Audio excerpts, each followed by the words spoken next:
Will, Bob. I like video games. As do I. You know what I don't like? What don't you like? RPGs. Neither do I.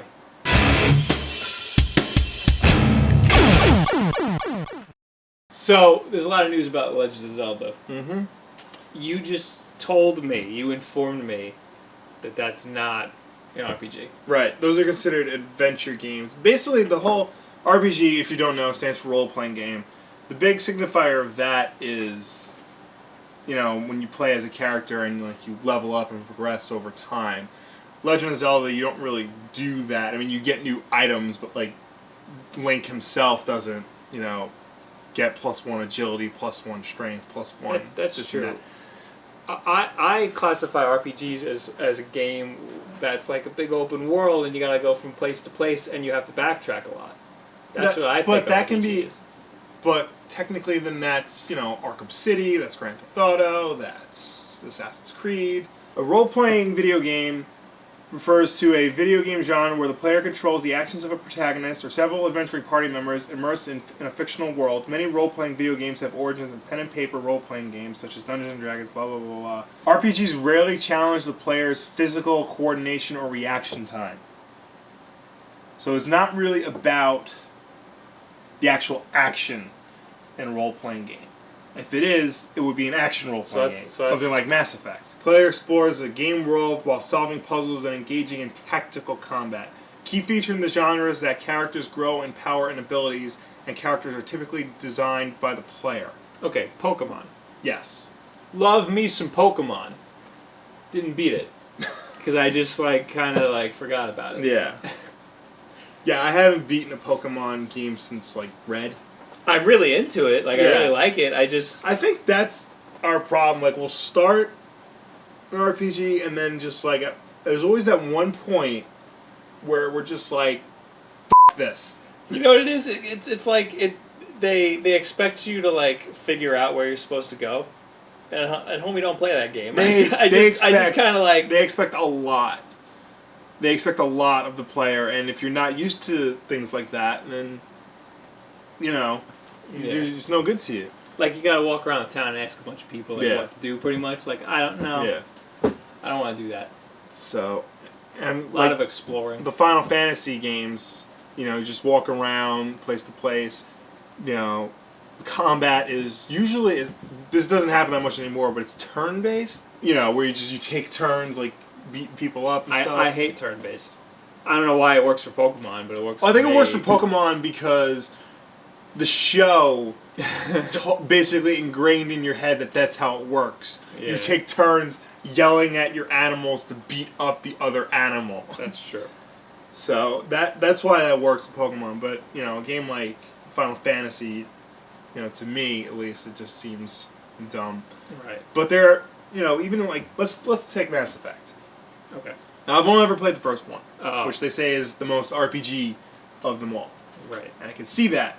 Because the game just got on my nerves. Yeah, I did not. I played the first one a couple years after it came out, so it was dated. Yeah. By the time I got to it, I did not like it. Yeah, because a lot of it is cover shooting, and it wasn't very good cover shooting. I'm I might as well just play Gears of War. And on top of that, you have to upgrade every little minute thing about your character, like his legs and his.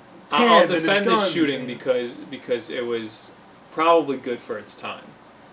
Probably. Because we both played it a little late. Right, yeah. I think it was pre-Gears of War.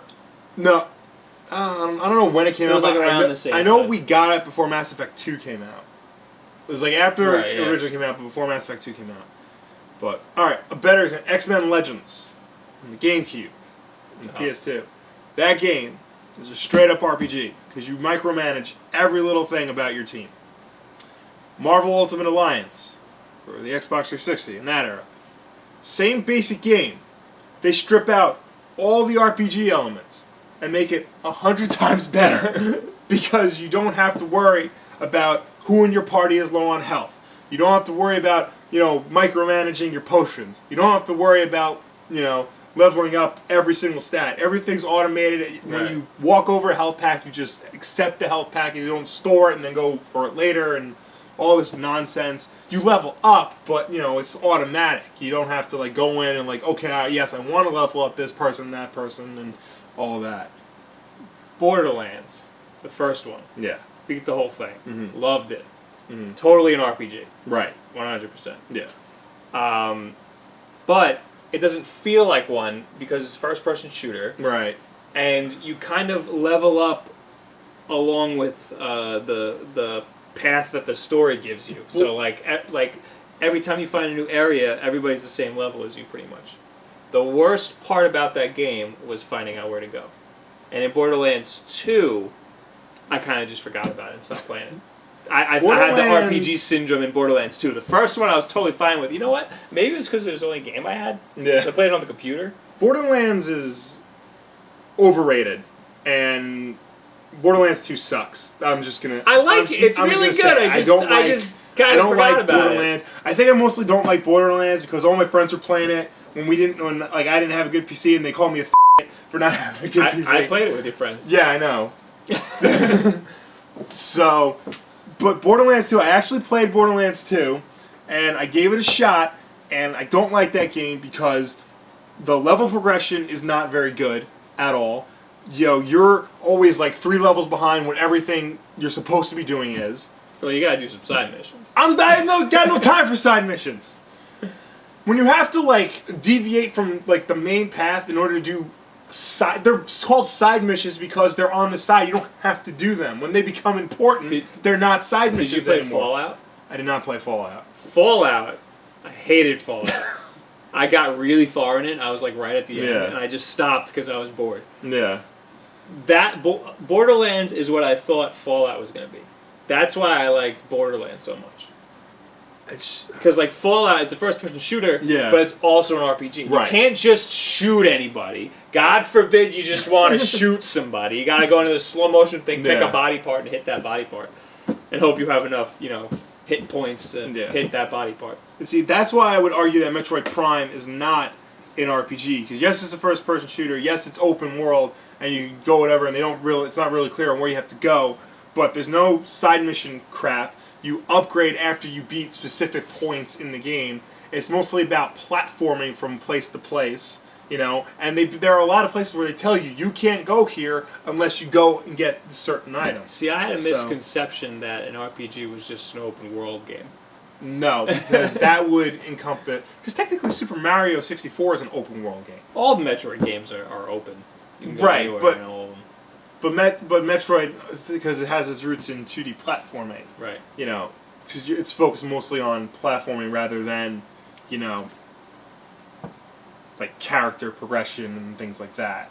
I like the way Zelda's going back to like it was on the NES. Yeah, they're making it so you can just go to any dungeon. You don't have to do it in a linear pattern. Well, Zelda is a little different because that's more about the adventure and the level progression and like. Well, you do need special abilities. Yeah, you need to gain these abilities in order to progress in certain dungeons. Right. But I mean, they give you like the second you walk into the dungeon, they give you like the ability. Yeah. So Zelda's, I guess, is an RPG for kids. It's an RPG. It's an RPG light, I guess you would say. Yeah. Still not light enough for us. Yeah, I mean, and here's my conundrum. I like everything about The Legend of Zelda except the actual games. Like, the stories are cool, the whole idea of, like, the timeline is interesting to me. I have a Zelda wallet, which is probably one of my favorite wallets I've ever had. I just hate trying to figure out where the hell to go. Exactly. And it's not that I don't like puzzles. Love Resident Evil. Yeah. Love all of the Resident Evil games. Except 6. Yeah, I haven't even played 6. But, yeah, we were waiting for that to be like $2. Yeah. But, like, I don't know what it is, I just can't. Here's the thing, because after a certain point, every Legend of Zelda game just gets to a point where it just says, you know what? No, we're done. We're done. Yeah. You're on your own. Good luck. And you try to look it up in the player's guide, and you get lost in the player's guide because they're all different. Every single one of them is different. What was the first one for the Wii? Twilight Princess? Yes. You know what that point was in Twilight Princess? The damn fish and the cat, like, right in the beginning. Okay. Like, 10 minutes into the game, they tell you, get a fish for this cat. Here's a rod.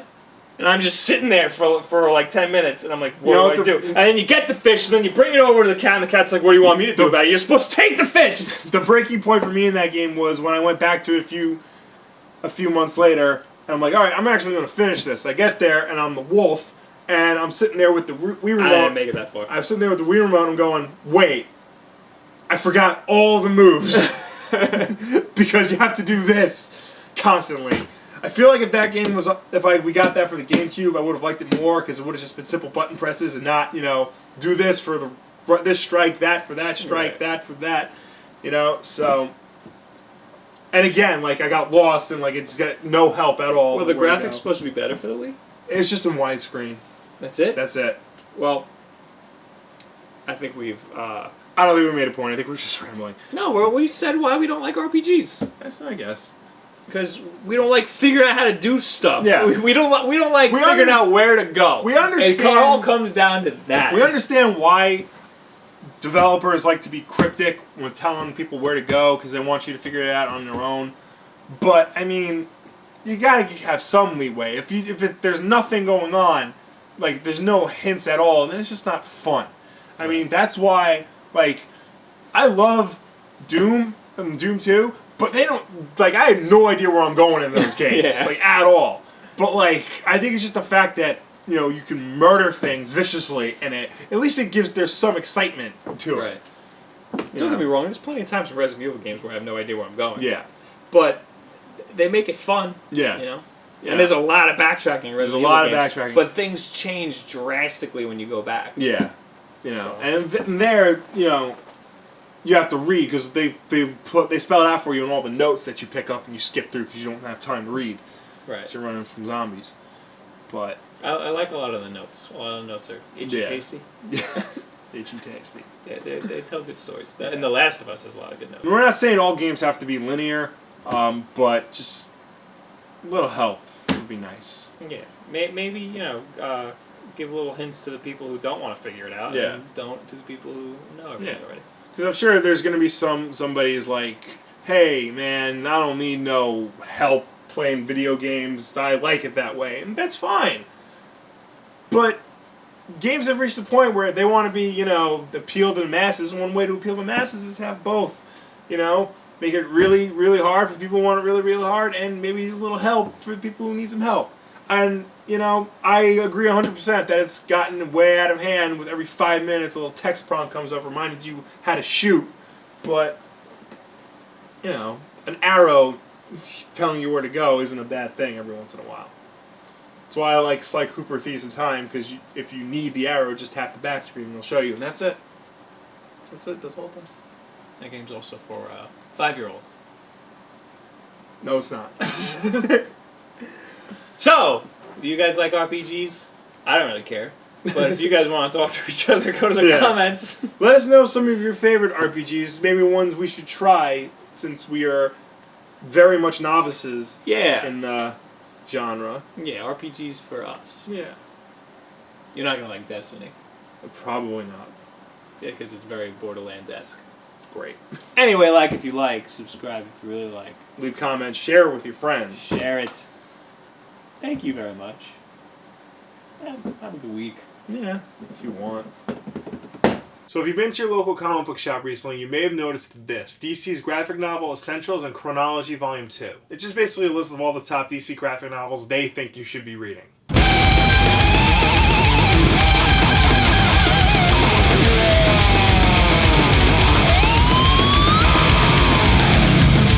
Don't play video games!